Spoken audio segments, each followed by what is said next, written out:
tal? Les hemos venido al Palacio de Formación y Congresos, donde se celebra el evento Cuánto Talento. Aquí están los creadores de contenido, influencers científicos más importantes del mundo, en habla hispana, obviamente. Y bueno, vamos a conocer a Javier Santolaya, Crespo de Quantum Fracture y otros muchos que también tienen mucho que decir, que no son tan conocidos, pero que vale la pena conocerlos. Es más, si me doy la vuelta, aquí tenemos a la Hiperactina y a Carlos Santana de .ccv. Bueno, pues estamos con José Luis Crespo, conocido como Crespo. Hemos visto todos tus vídeos, tanto Hernán aquí en la cámara como yo. Muchísimas gracias. Un placer estar aquí en Fuerteventura. La verdad, siempre venir aquí a las Canarias es fantástico. ¿Público menudo? ¿Saben de ustedes? Bueno, cuando luego acabas la charla y se acercan un montón a hablar contigo, a echarte fotos y todo eso, pues dices, mira, pues me han reconocido. Fíjate que muchas veces cuando nosotros damos charlas, quienes vienen son nuestros suscriptores. Es decir, ya estás hablando a un público que está convencido, ¿no?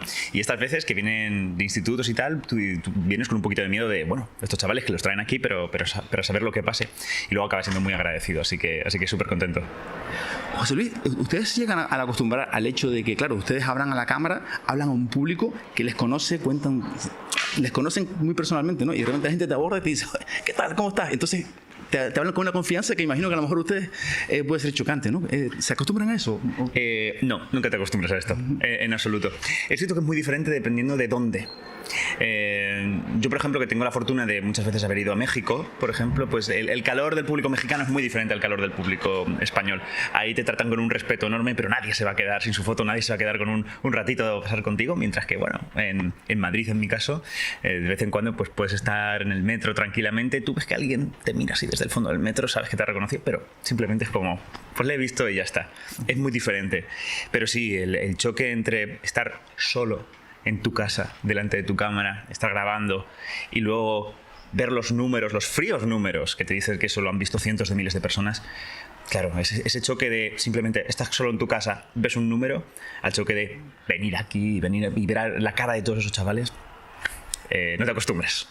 Es cierto el hecho de que, claro, cuando te dedicas a la divulgación y que dependes de las visitas, ¿te llega a afectar ese tema? O sea, ¿lo sigues notando? ¿Miras las visitas? ¿Miras los vídeos? Por supuesto, pero yo creo que como cualquier persona que tiene una empresa o que tiene una panadería o que tiene, pues uno mira los números para ver qué tal le va. Más aún si eres un comunicador, sea cual sea, seas periodista o seas divulgador, como en mi caso, ¿no? Y seas youtuber.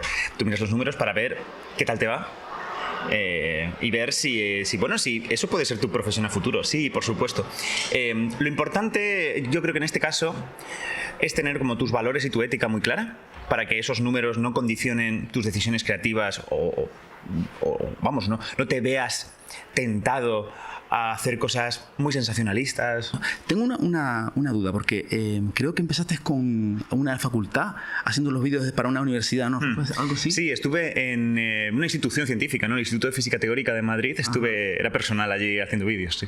Claro, y esos vídeos que empezaron a salir, que eran como muy visuales, muy bien explicaditos. Estamos hablando de física, que es un concepto que ha llegado al gran público, ya ha llegado al gran público, gracias a personas como tú. Y claro, creo que tú editabas al principio y que te meterías una currada, porque claro, aquí yo siempre hablo con Arnau, que somos compañeros, trabajamos los dos juntos, y él sabe la dificultad que conlleva. ¿Sigues haciendo tú las cosas o ya tienes un equipo? ¿Cómo vas ahora en ese tema? Si me puedes hablar un poquito de esa evolución. Sí, más o menos desde justo antes de la pandemia tomé la decisión de que Quantum Fracture, bueno, pues trascendiera de yo solamente. Es cierto que durante años yo lo he hecho todo, desde hacer la documentación, los guiones, el montaje, las animaciones, la postproducción de sonido, todo el tema de redes sociales, ¿no? Una especie de hombre orquesta, ¿no? Que lo hace todo. En el fondo el youtuber es eso, es esa persona que se lo cocina todos los aspectos audiovisuales. Y más o menos antes de la pandemia peté, en el sentido de tienes ya tantas cosas que hacer, no das abasto, dices, mira, necesito formar un equipo, ¿no? Y desde entonces sí, ahora mismo Quantum Fracture como tal, somos una empresa, somos como una pequeña productora especializada en hacer vídeos científicos y somos 4 personas más todos los freelancers que colaboran con nosotros. Así que sí, ahora Quantum Fracture no soy yo solamente, es el talento, ¿no?, de muchas personas que me rodean. Y menos mal, porque había que echar muchos fines de semana para que Quantum Fracture yo solo funcionara. Estamos aquí en el setup de Cuánto Talento. Hay compañeros alrededor que están bueno, nos están escuchando. Nos han hecho el favor de dar un poquito de silencio, que no hace falta. Pueden ustedes continuar con lo suyo. Pero bueno, también preguntar por los divulgadores canarios, la gente que te has encontrado aquí. ¿Qué nos puedes contar al respecto? Bueno, a ver... para empezar, el señor Santaolalla, omnipresente, número uno. Yo creo que hay una calidad muy grande. Carlos Santana, de 12SV, también canal de inteligencia artificial. Aitami, de Reacción Explota, Ponte Bata, divulgación de química, también originalmente canario. Es verdad que ahora mismo que me lo estás diciendo me estoy dando cuenta de que hay muchísima gente canaria potentísima. ¡Qué barbaridad! Aquí hay mejores sitios del mundo para hacer astronomía y parece que cuna de grandes divulgadores. Sin duda, la verdad que es verdad que muchas veces el acento también tenemos que hacer el esfuerzo de un poco... Al contrario, sí, al contrario, no, hay que reivindicar los acentos, hay que reivindicar de dónde es uno, y yo porque tengo un acento muy neutro, pero de vez en cuando me sale un poco mi vena manchega. Tú tienes una voz muy radiofónica, hay que decirlo. Gracias, bueno, pues me ha caído del cielo, pero sí, hay que reivindicar esos acentos, y fíjate, ahora mismo que hay muchos pequeños divulgadores y pequeñas divulgadoras que estamos viendo en TikTok, muy especializadas en cosas, y estamos viendo mucha gente que está reivindicando mucho su estilo, su acento. Por ejemplo, Sandra, que ya es andaluza Yeah. y reivindica mucho eso. Alba, por ejemplo, que también tiene una estética así muy punky, ¿no?, en el fondo, y reivindica utilizarla para contar ciencia. Yo creo que eso tenemos que potenciarlo, y que los canarios hagan lo mismo. Por un lado estamos los medios de comunicación tradicionales, y después están ustedes que han creado algo nuevo. Es decir, no existía antes. ¿Te has sentido alguna vez intrusa o te han hecho sentir intruso? ¿Y crees que pueden los medios aprender de ustedes y al revés? Yo reconozco que sí, muchas veces me he sentido intruso. Sobre todo cuando poco a poco empiezas a ir a los mismos sitios que van, en este caso, periodistas científicos. Sí, desde luego que me he sentido intruso en muchas ocasiones. Tenemos que aprender de ellos muchas veces. Es cierto que hay momentos en los que nosotros pecamos de arrogantes, en el sentido de mirad qué números tenemos y tal, se pueden equiparar a esto, y muchas veces tienes momentos de arrogancia en el que te viene alguien, te coloca en su sitio, y fantástico. Yo he tenido unas conversaciones con Pampa García, que es una periodista científica reputadísima aquí en España, y Pampa me ha colocado muchas veces en mi sitio. Pero también sucede lo contrario. Al final nosotros tenemos una experiencia y unas intuiciones sobre el mundo de redes sociales que yo creo que los periodistas también podrían aprender, y básicamente jugar al mismo juego que nosotros. Las herramientas están ahí. Simplemente jugar ese juego y no tener una cierta condescendencia que muchas veces sucede. ¿Cuál será el futuro de todo esto? Esa es una fantástica pregunta. ¿Cuál será el futuro? Al final acabaremos tanto los medios tradicionales, ¿no?, esas grandes instituciones jugando al mismo terreno que un montón de actores independientes. Acabaremos todos como súper fragmentados, ¿no?, en el que tú no acudes a un gran medio de comunicación para la información, sino que vas al tío que está especializado en política agraria. ¿Quién sabe lo que pasará? ¿Sucederá lo contrario? ¿Nos volveremos a reagrupar en grandes instituciones de comunicación? Hay un futuro ahí muy interesante, pero lo importante es que aprendamos unos de otros de cómo comunicar mejor y de forma ética. Sí, bueno, yo creo que el intercambio se está empezando a producir, ya cada vez ustedes tienen más respeto, y al revés, y también los medios de comunicación les están dando cabida, que yo creo que es necesario ese intercambio. Por supuesto, los profesionales pueden aportar, y ustedes muchísimo también, así que nada. José Luis Crespo, Quantum Fracture, encantado de saludarte, ha sido un placer. Ha sido un placer. Otra divulgadora, Contando Sinapsis, Estefanía, que tenemos aquí con nosotros, en este caso del ámbito de la neurociencia. ¿Qué tal? Hola, ¿qué tal? Muy bien, aquí en el Cuánto Talento, viendo las islas. ¿Qué tal lo estás viendo? Porque claro, es verdad que hay figuras muy grandes de la divulgación. En este caso, tú te dedicas más, o sea, estás más todavía dedicada a la parte científica pura y dura. ¿Qué tal la experiencia en ese sentido? Es decir, ¿te pica más irte a la parte divulgativa o sigues investigando? La verdad es que me gusta mantener las dos cosas, ¿no?, las dos vertientes.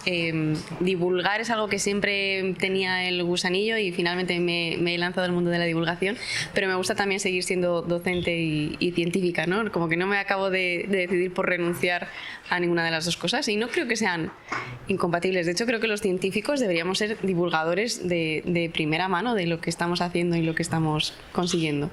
Pues mira, que sepas que estoy de acuerdo y como todavía estás en la parte científica, te tiro de las orejitas un poco porque es verdad que los científicos a veces a los medios nos cuesta un poco porque somos como muy puntillosos y es verdad y los medios queremos hablar de generalizar para que se entienda y hay una pequeña fricción. No sé si tú empiezas ya a notar eso.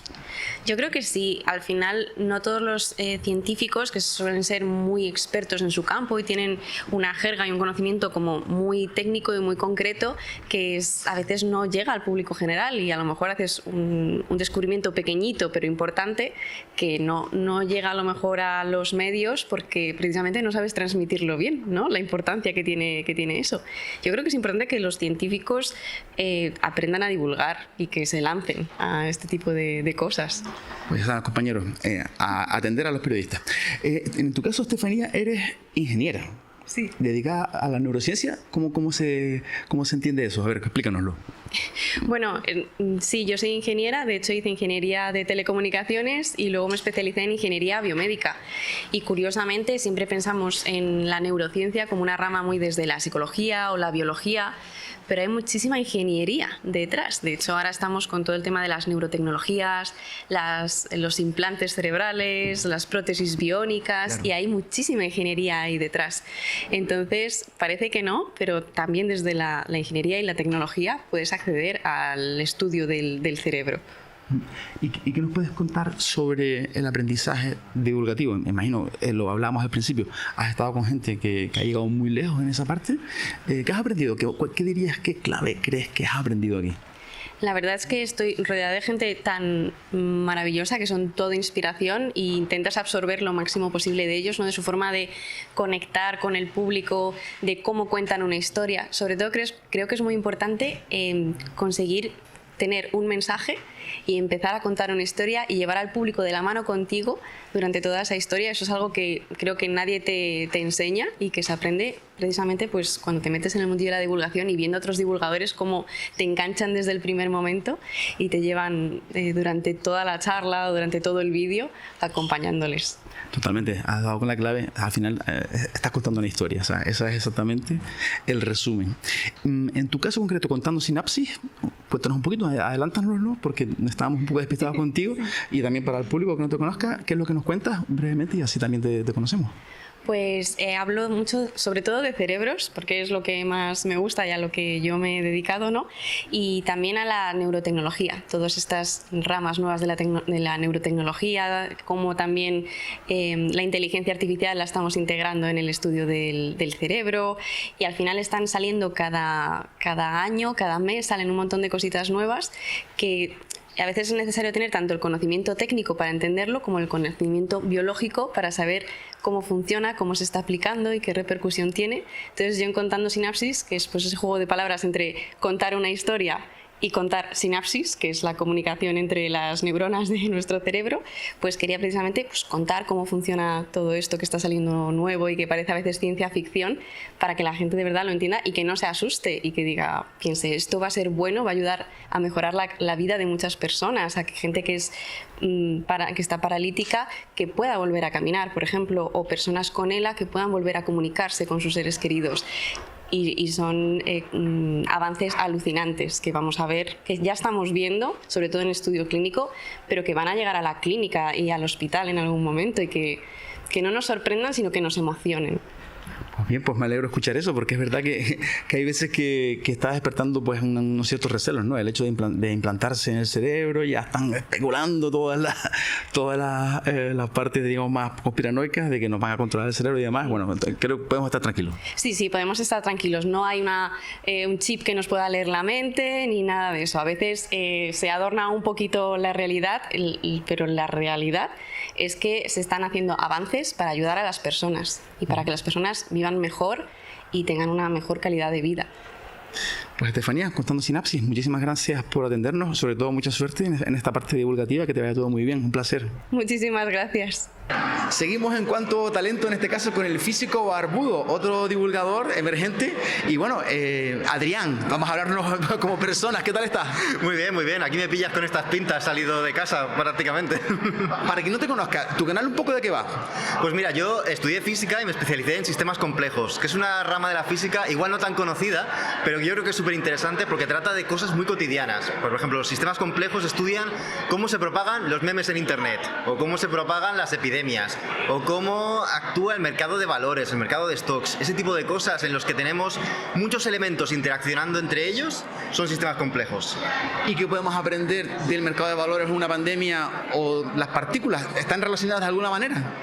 Sí, al final no es tanto qué podamos aprender, sino cómo podemos estudiarlas, ¿no? Los físicos y físicas al final lo que tienen es un montón de herramientas matemáticas que pueden aplicar a muchas cosas distintas. Entonces, en el último siglo los físicos se dieron cuenta de que esas herramientas igual se podían utilizar para estudiar cosas que igual no eran tan físicas, ¿no? Igual sorprende el saber que hay físicos estudiando ecosistemas o cómo se propagan las algas, pero es una ciencia que está avanzando últimamente en estas últimas décadas, que a veces nos encontramos con problemas tan difíciles, tan complejos y tan complicados, como por ejemplo el clima o las epidemias, que lo que requiere es que haya otras personas vigilándolos, otras personas viendo su punto de vista, y lo que se han dado cuenta es que los físicos pues a veces tienen una forma de pensar que ayuda a estudiar estos sistemas que están tan alejados de lo que en principio entendemos como física, ¿no? Creemos que la física es solo cosas de física cuántica o de la astrofísica, pero no es así. Hay físicos y físicas estudiando cualquier cosa. Adrián, tengo entendido que tienes una participación en cuanto a talento interesante. Explícanos un poquito, y también, ¿por qué vienes hoy pintado? A ver. Pues precisamente en esta línea de físicos estudiando cosas que no parecen física, he venido a Cuánto Talento a explicar mi artículo científico favorito, que es un artículo publicado por unos investigadores de hace 5 años en la Universidad de Cornell, en Estados Unidos, y lo que hicieron fue, estudiando conciertos de heavy metal en los que la gente baila haciendo pogo, que es empujándose así a lo loco, descubrieron que si estudiaban la estadística de las personas, de cómo se movían dentro de esos conciertos, esa estadística era muy parecida a la estadística de cómo se comportan los átomos o moléculas en un gas ideal. ¿En serio? Y eso es algo que a mí me voló la cabeza y bueno, me ayudó un poco a meterme en este mundillo de la complejidad, de los sistemas complejos. También, claro, luego esto se puede utilizar para estudiar cómo se puede desalojar un edificio si hay un incendio, si hay una emergencia, ¿no? Al final son situaciones en las que hay una gran densidad de gente que está en una situación de cierto estrés, pues estudiamos en un entorno controlado, que es un concierto de heavy metal, y nos permite sacar ciertas conclusiones que se pueden aplicar a entornos pues no tan agradables como puede ser eso, un incendio en un edificio. Eso es súper interesante, ¿no? Está esa leyenda urbana de que si hay un incendio y hay 2 puertas, el que pasa por la primera, por la otra no va ninguno, van todos detrás por la otra. Eso es un poco lo que están estudiando, ¿y es cierto eso? Sí, ese es el tipo de cosas que se encargan los sistemas complejos, ¿no? En modelar el comportamiento de las personas y de que a veces creemos que tenemos un libre albedrío, que somos pensadores completamente independientes, pero no tanto a veces. Adrián, el físico barbudo, muchas gracias. A ti, un placer. Y llegamos a Rubén, Fisicómic, que bueno, que nos va a explicar también cuál es su ámbito, que tiene muy buena pinta. ¿A qué te dedicas, Rubén? Yo soy físico, ingeniero electrónico, tengo un máster en ciencia y tecnología espacial y cojo todo lo que he aprendido en las carreras, que he estudiado, y todo lo que voy aprendiendo para hablar de la ciencia de mangas, animes, series, videojuegos, todo lo relacionado con el mundo friki. Yo lo compacto y suelto todo ese conocimiento en los escenarios, en mis vídeos, en mis redes sociales. A ver, eso es un subgénero del entretenimiento y de la ciencia, diría yo, porque ¿cuánta gente no está analizando Star Wars o las películas de ciencia ficción? Hay un submundo ahí, ¿no? O sea, eres un especialista en eso. Sí, hay totalmente un submundo, y además la forma en la que yo lo veo es cuando tú estás con tus amigos en charlas de bar así normales y corrientes y alguien dice, oye, ¿qué pasaría si tal? Vale, pues yo en mi casa, en realidad, mi trabajo es coger eso, papel y boli, empezar a decir, pues vamos a poner datos, vamos a decir en realidad de dónde sale todo esto, y a partir de ahí yo escribo en el diario 20 minutos a escala nacional y yo hago mis blogs, mis vídeos y y toda la información que salga de conocimiento para todos vosotros. Pues cuéntanos una, Rubén, cuéntanos alguna, porque es verdad que muchas veces la ciencia se inspira también de las películas, ¿no? Es decir, no solamente la ciencia alcanza lo que ha salido en las películas, sino al revés también, ¿no? Cuéntanos un par de casos, a ver. El caso más sonado últimamente que ha habido en redes sociales es el que yo dije que una Pokémon, o un Pokéball, perdón, una Pokéball de Pokémon puede reventar el País Vasco. Es decir, tú lanzas una Pokéball y es como una bomba nuclear, y esto es totalmente cierto, podéis hacer las cuentas y las cogéis. Si tú capturas un Pikachu, es equiparable a 2 bombas del Zar, que es la bomba nuclear más tocha que se ha lanzado en la historia de la humanidad. Entonces, ese sería un dato. Puede haber muchísimos más datos, por supuestísimo. ¿Spiderman se puede balancear por los rascacielos? No. La fuerza de balanceo y la tensión sería de 200 kilos. Es decir, un humano normal y corriente seguramente se acabaría reventando el brazo antes que poder balancearse como Spiderman. Y de eso, más y más y más y más. Y del lado contrario, es decir, ciencia que haya venido del entretenimiento, de las películas o de la ciencia ficción. Ciencia que haya venido de la ciencia ficción. Es decir, por ejemplo, un Star Wars o algo. Por ejemplo, el patinete de Regreso al Futuro, sí. ¿no? Es decir, ese tipo de cosas que se hayan predicho que después se hayan producido. Eso es un buen dato porque en realidad hay uno de las cosas que más quiere esa generación, que es como todos que crecieron con Regreso al Futuro sueñan con ese hoverboard. Y es como, hay gente que lo ha intentado, o sea, los de vuestra generación, mi generación, eso quería que se hiciese realidad. Y hay gente que lo ha hecho con campos magnéticos, con inducción, y creo que en su momento Tony Hawk, uno de los mejores skateboarders que ha habido en la historia, pudo probar uno de esos hoverboards que en realidad tiene que estar con unas condiciones de, por ejemplo, el suelo tiene que ser totalmente de acero, tiene que el patinete es un mostrenco enorme que en realidad tiene que tener sus cables y sus cosas, pero en realidad sí que se ha intentado que de la ciencia ficción se pueda sacar ciencia, y eso me parece maravilloso. Sin duda. Cuéntanos, Rubén, en tu participación aquí en este evento, un poquito por dónde va. Por supuesto. Y en mi charla yo lo que he buscado es juntar 2 conceptos totalmente diferentes, en el que me gusta mostrar un poquito la pamema, la tontería que hay detrás de la ciencia, pero en realidad sigue siendo ciencia. Es decir, existen los premios Nobel, que son los estudios más tochos o que mejor se pueden premiar en el año, y luego están los Ig Nobel, que son los estudios y artículos más peculiares que hay en la historia. Entonces, yo cojo mi charla y te explico en realidad si un plátano puede resbalar. Entonces, ¿tú crees que una cáscara de plátano puede resbalar? Yo sí. Sí, efectivamente. El estudio se centra en eso, pero dices tú, ¿quién se encargaría de hacer un estudio tan estúpido como este? Se ha hecho. Existe en la ciencia. Entonces, a partir de ahí, ¿qué hago? Digo, bueno, vale, pues vamos a coger el mayor petróleo que se ha lanzado en la historia de la humanidad. ¿Se puede evitar con cáscaras de plátano y que resbale y que se salga fuera del planeta? Hay que ver la charla para enterarse, me imagino. Habría que ver la charla, pero en realidad te adelanto que te lo dejo que lo pienses tú, porque es una pregunta que seguramente no daría para mucho más. O sea, vamos, ni para atrás. Bueno, llegamos con Alba de Inmunominuto, que bueno, que también tiene una temática bastante interesante que nos vas a explicar. En primer lugar, ¿qué tal estás, Alba? Muy bien, encantada de estar aquí en Fuerteventura en Cuanto Talento. Es mi primera vez aquí y estoy pues, súper agradecida, súper contenta. Tú eres no tan al sur como nosotros, pero tú eres del sur, ¿no? Por tu acento. Soy del sur de España, Andalucía, de Granada en concreto. De Granada, qué ambientazo en Granada. Alba, cuéntanos un poquito, en un minuto hablando de inmunología. A ver, vamos a intentar conocer tu canal, cuéntanos un poquito. Sí, bueno, pues Inmunominuto nació hace unos añitos, hace en concreto 4 años, un poco para acercar el tema de lo que es el campo de la inmunología a la gente más de a pie, ¿no? Gente que a lo mejor no tenga tanta formación en ciencia en general. No hablo solamente de inmunología, pero al ser mi especialización es donde yo estoy más cómoda, donde suelo subir más contenido, aunque hablo un poquito de pues, el día a día en el laboratorio. Yo soy investigadora y me grabo muchas veces en el laboratorio, cuento cómo es la vida de un investigador, que hoy en día tenemos un poquito, no tabú, pero se sigue viendo a los científicos un poco como están planeando el mal contra el mundo, ¿no? Y pues yo intento acercar un poco la realidad, las cosas buenas, las cosas malas de la investigación para que la gente sepa lo que es y a lo mejor puede despertar curiosidad de la gente más joven. Tú eres biotecnóloga y hablas que empezaste con el canal hace 4 años. ¿Tendrá que ver con ese momento que todos pasamos? Efectivamente, sí. Y todo surgió, pues, no es casualidad, porque al final, como vivimos esa pandemia que vivimos, se hablaba de virus. Yo he estudiado virus, he estudiado asignatura de virología, de genética, el sistema inmunitario. Entonces, mi familia empezó a hacerme muchas preguntas. De, oye, Alba, y esto, y he leído tal, y he leído cual. Y claro, y no solo ya mi familia, mis amigos también, y empecé a recibir prácticamente todos los días preguntas. Y yo decía, mira, voy a hacer una cosa, me voy a grabar, pongo ahí mi móvil, yo cuento este tema que seguramente que si este se ha hecho la pregunta, aquel de allí también se la podía hacer. Y entonces empecé a explicar cosas relacionadas con los virus, cómo infectan, las vacunas, cómo funcionaba cada tipo de vacuna y cositas así. Entonces, digamos que surgió un poco de esa necesidad, ¿no? Que la gente, al final una pandemia afecta a todo el mundo Y al ser un tema tan específico como son los virus, su ciclo, ¿no? Cómo se dividen, cómo nos infectan, cómo se multiplican, no todo el mundo tiene el conocimiento sobre ello. Entonces, los que estamos formados, digamos que es un poco nuestro deber el contar, ¿no? Como compartir ese conocimiento. Va un poco por ahí también la parte tuya, la participación en cuanto a talento. ¿Es la parte que vas a explicar o por dónde lo orientas?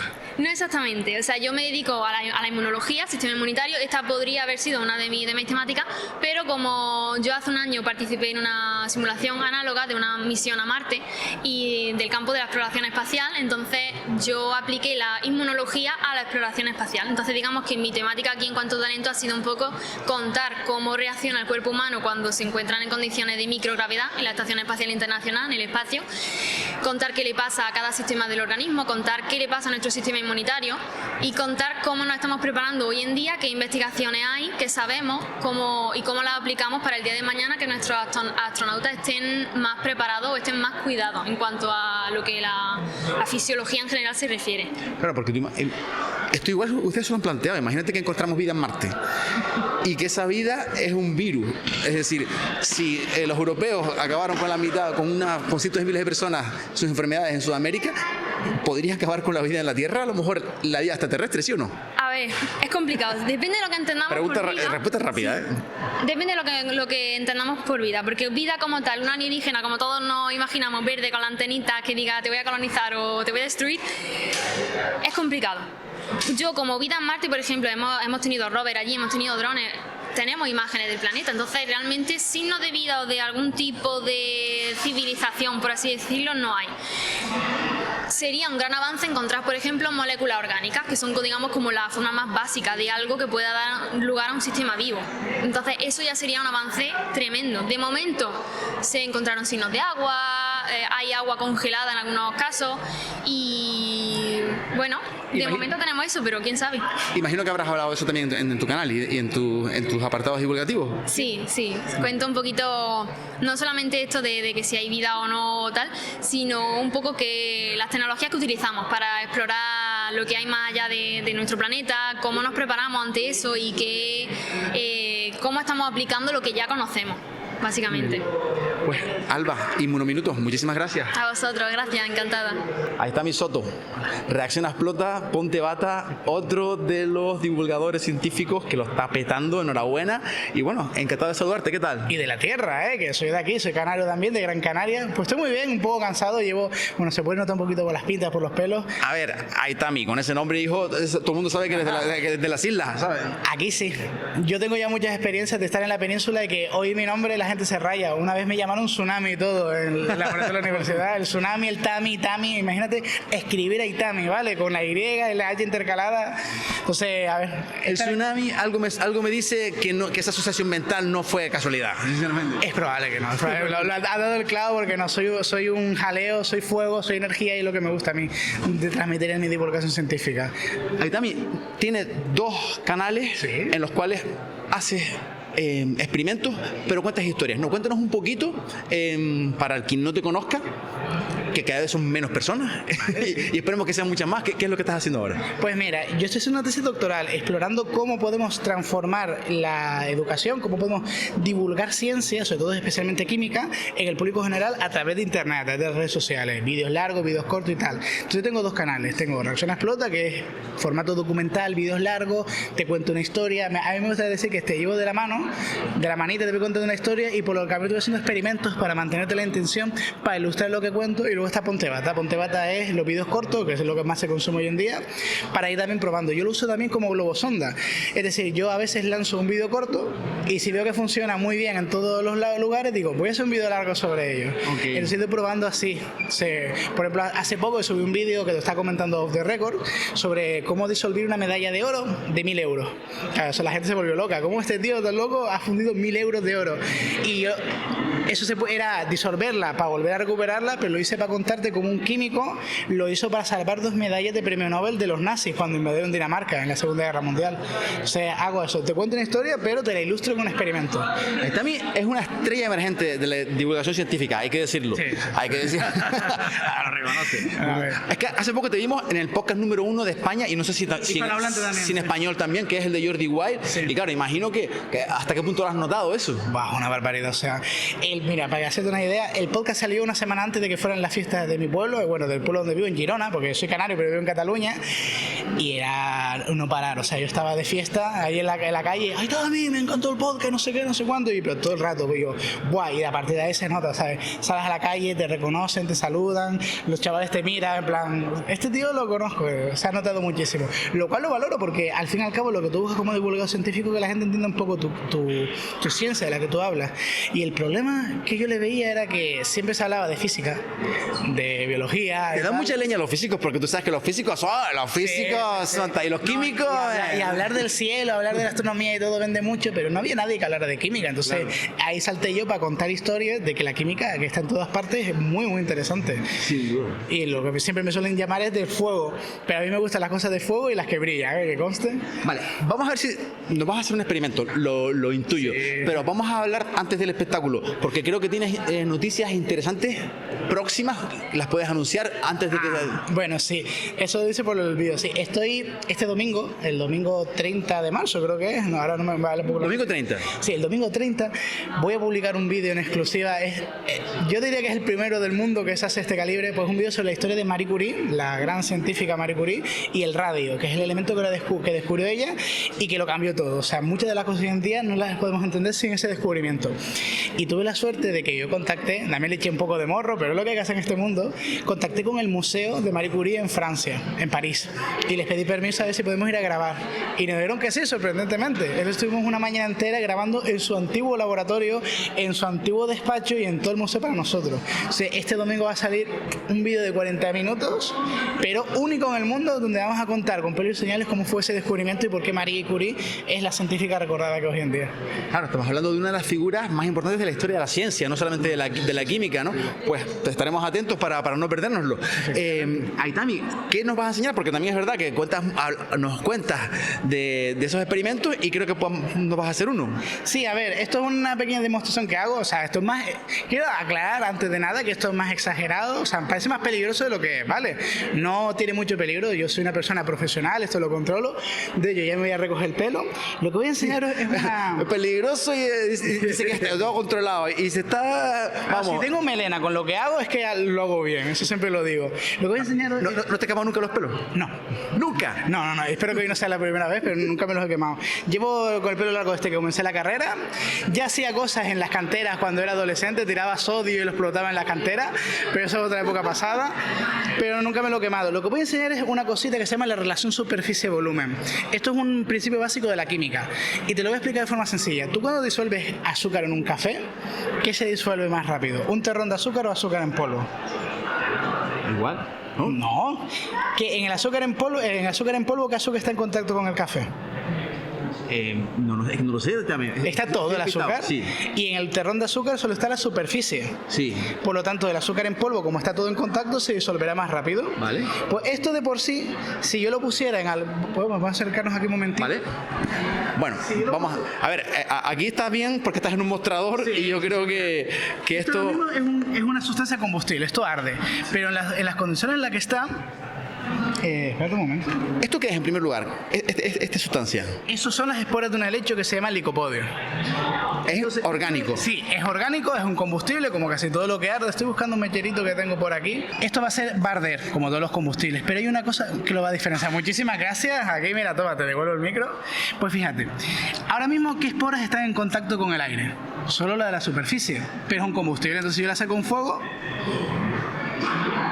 ha quemado muy lentamente. Sería como el terrón de azúcar a la hora de disolverlo. Pero ¿qué pasa si yo hago así y los polvoro en el aire? Ahora todas las esporas están en contacto con el oxígeno. Fíjate cómo nos separamos. Sí, hacemos bien, nos venimos aquí por seguridad. Y apártate un momentito, aparta el micro por si acaso. Pues se va a ir igualmente, ¿vale? Entonces mirad ahora. ¡Hostia! ¡Ostras!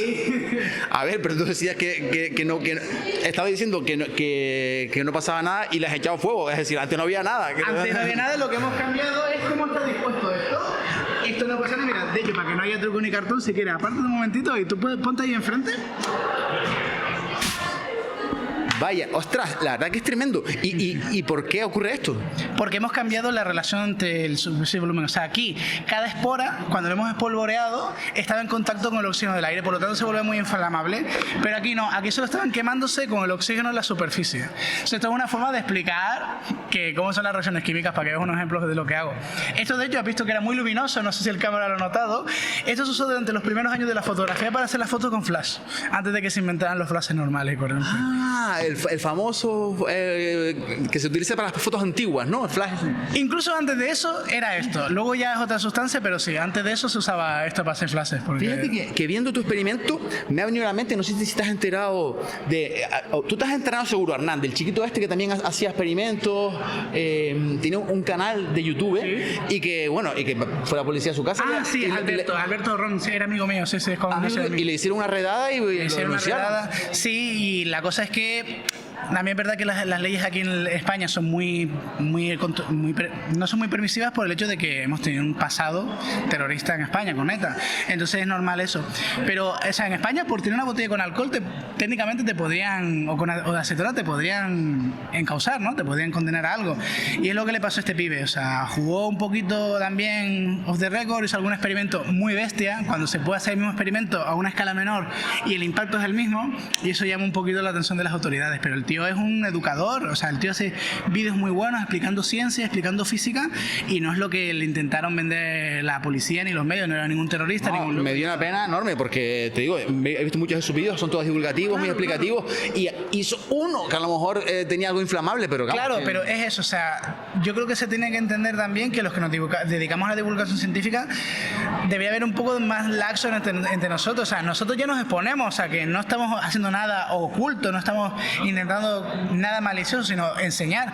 Pero si no podemos enseñar con lo más básico, o sea, hacer esto, lo que os he enseñado ahora, es fuego, pero es básico. O sea, eso no debería ser ilegal poder enseñar este tipo de cosas. Yo te voy a explicar base a base cómo hacer un explosivo, pero hablar, por ejemplo, de la nitroglicerina, aunque puede parecer un explosivo, la nitroglicerina fundó los premios Nobel y la nitroglicerina cambió el mundo. O sea, ¿por qué no puedo hablar ahora yo de cómo una sustancia apareció y cambió la historia de la humanidad y gracias a ella muchas de las infraestructuras que existen son como tal? Pues entonces hay que tener un poquito también de mano más floja, ¿no? De no aplicarnos, o sea, no somos terroristas, somos educadores. Totalmente. ¿Y tú has tenido alguna vez algún problema? Porque también después está el algoritmo famoso, sí, que sin que nadie haya detrás, de repente detecta una palabra que no le gusta y te tiran los vídeos. ¿Te ha pasado a ti también eso? No, porque muchas veces lo surfeo. O sea, por ejemplo, con el vídeo del oro, que te dije, como mencionaba la palabra nazi, pues no decía nazi, decía los alemanes, el ejército alemán, el señor del bigote, cositas así, ¿sabes? No es que ahí en este caso, por ejemplo, no es que el algoritmo me hubiera quitado el vídeo, pero sí que a lo mejor no me hubiera puesto los mismos anunciantes que un vídeo normal. Entonces sí que ahí me hubiera repercutido negativamente y a lo mejor sí que hubiera perdido dinero con el tema del oro. Pero entonces surfeando eso y diciendo los malos de Marvel, los malos de Indiana Jones, porque en Indiana Jones salían los nazis, pues ahí lo surfeé. O sea, hay truquitos para evitarlo. Pues bueno, pues me lo explicarás después de cámara para también nosotros después vamos a tener que subir tu vídeo que casi explotamos aquí en el Palacio de Congreso. A ver cómo hacemos para que no nos lo tumben.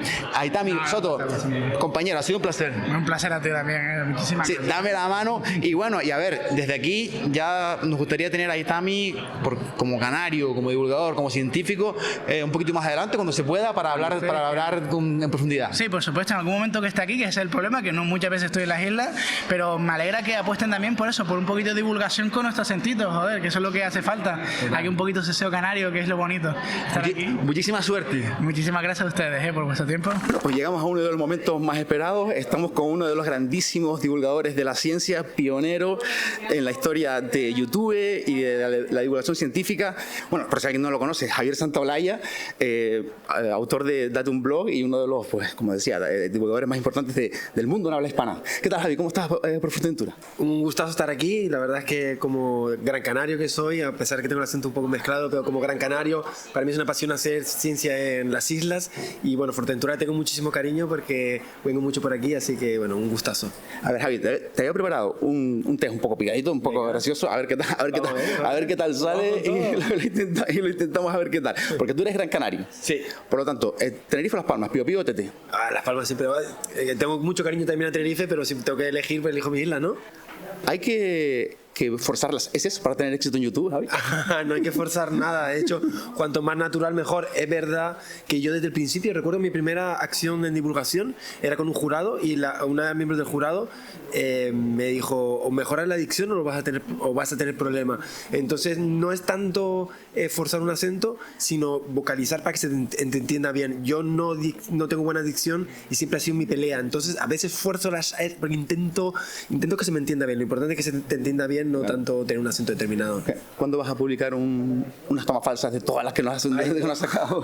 Mi editor, yo le mando vídeos y muchas veces mete tomas falsas sin mi consentimiento, que lo obviamente acepto porque me hace gracia, pero sí, normalmente lo decía Sandra en una de las conferencias que estamos haciendo aquí, que hay mucho ensayo-error y hay más fallo que acierto dentro de cualquier profesión. Lo que pasa es que solo se ve lo bueno. Si fueras un superhéroe, ¿quién sería? Uy, gran pregunta. Bueno, me gusta mucho Iron Man, porque, no sé, mezcla ingenio, inteligencia, es de talento, o sea, realmente es un superhéroe basado en el cerebro. La verdad que creo que te pega Iron Man, yo creo que sí. A ver, ¿quién es el segundo físico más hot del mundo?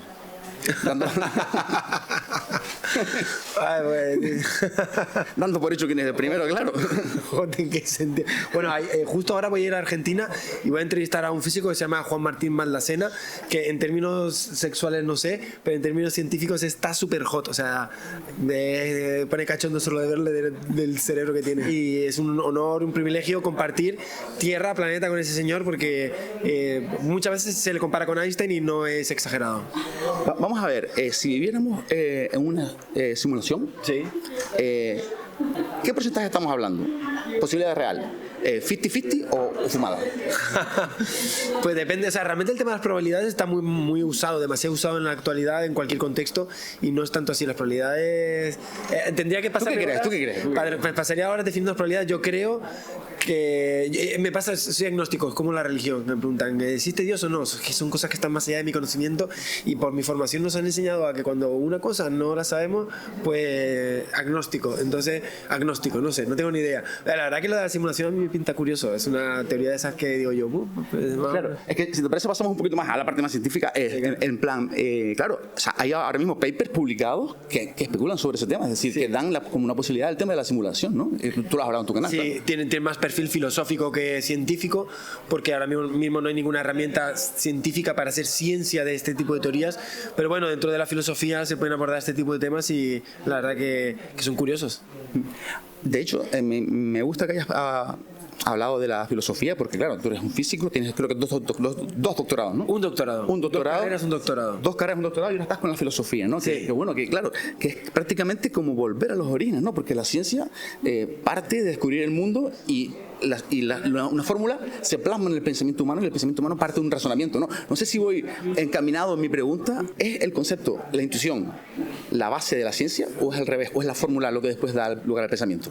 Son muchas cosas. De hecho, es difícil determinar bien qué es ciencia y qué no es ciencia, porque, bueno, esto es una discusión que lleva siglos para definir la ciencia, y bueno, pues depende de quién la haga, pues tiene más de intuición, depende de quién la haga, tiene un poquito más de diferentes elementos. O sea, realmente para hacer ciencia son muchos elementos que van juntos, y bueno, no es fácil definirla, porque no existe un método, o sea, no hay como una receta, tienes que hacer esto para hacer ciencia, no está todo estipulado, o sea, realmente no es fácil. He notado en tus últimos vídeos, pues, no diré un alejamiento, pero sí un repensamiento, ¿no?, de la ciencia, que es dogmática, tiene que serlo, ¿no?, porque todo hay que verificarlo. Incluso diría que tenemos algo en común con los periodistas, que también tenemos que verificar toda la información.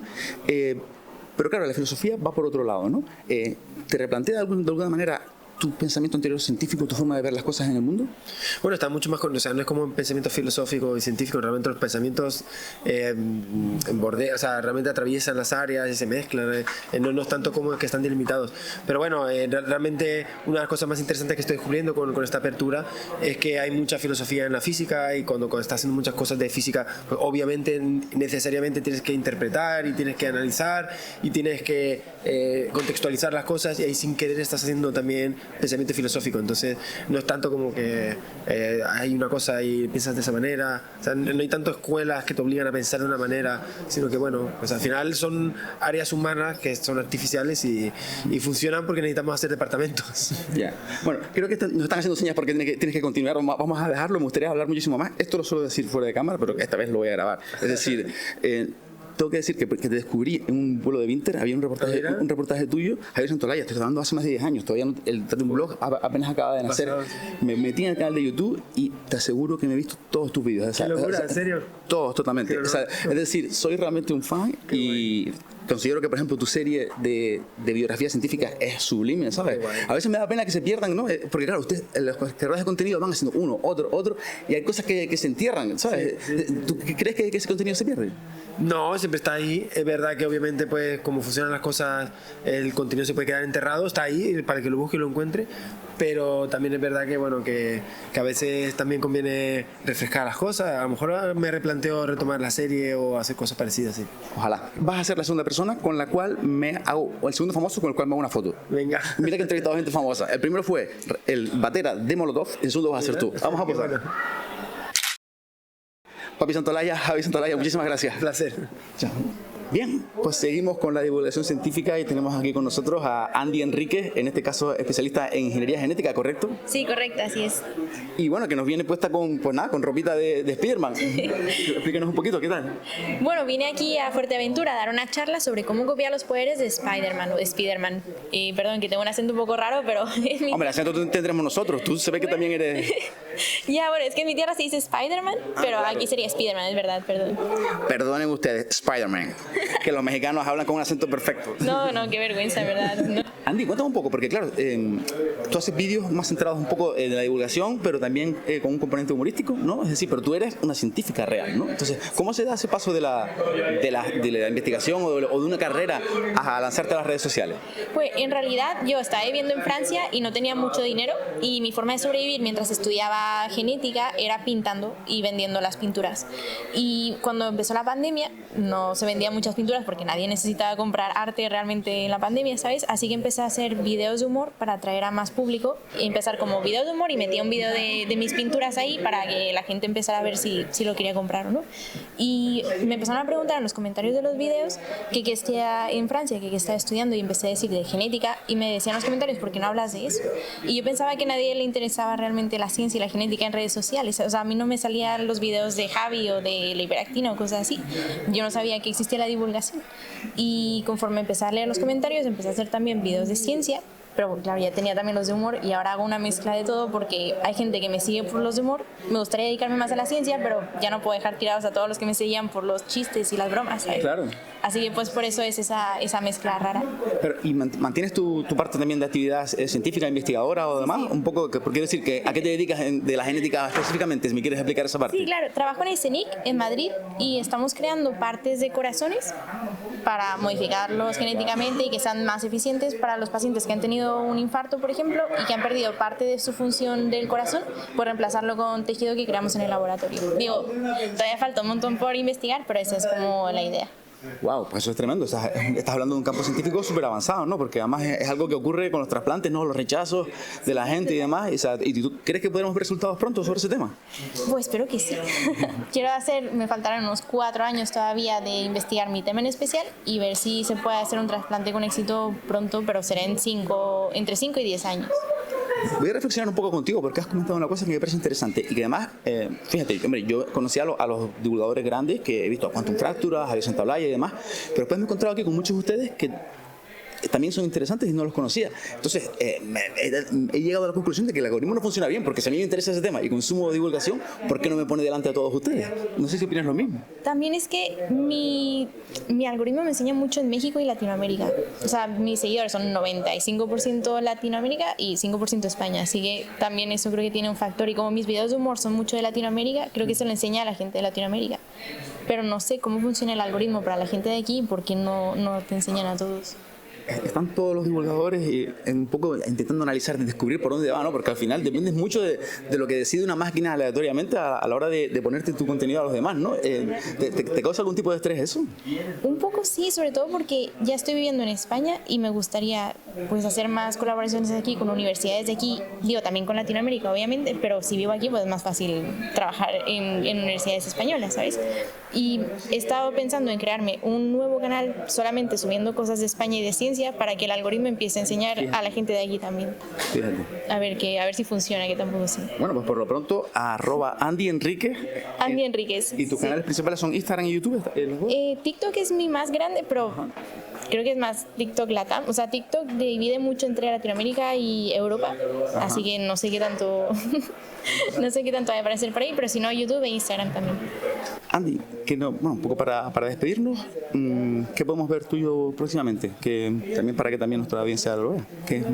Pues eso, voy a empezar a hacer más videos de cultura, shocks culturales entre Latinoamérica y España y seguir con la genética de los superhéroes. Tal vez empiece con genética de los videojuegos también, tipo Halo y estos videojuegos que están interesantes.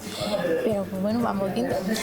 Andy Enríquez con ustedes, muchas gracias y mucha suerte con esas 2 vías de tu carrera. Gracias a ti también, gracias por la entrevista. Un placer.